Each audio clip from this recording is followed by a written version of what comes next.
saya ingin tinggalkan satu legasi penting Ha. tentang pendidikan manusiawi dan juga tentang cinta dalam pendidikan ini. Saya bermula dengan pendekatan manusiawi di peringkat kementerian ini.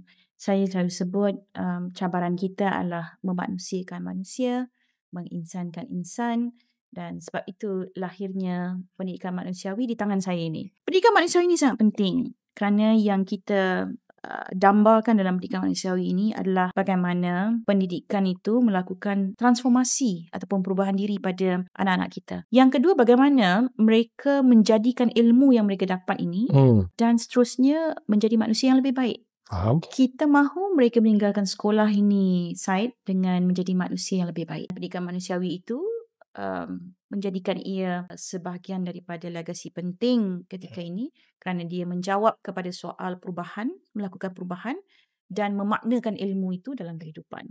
Membina manusia bukan sahaja kognitif, keupayaan intelektual, tapi insan tu.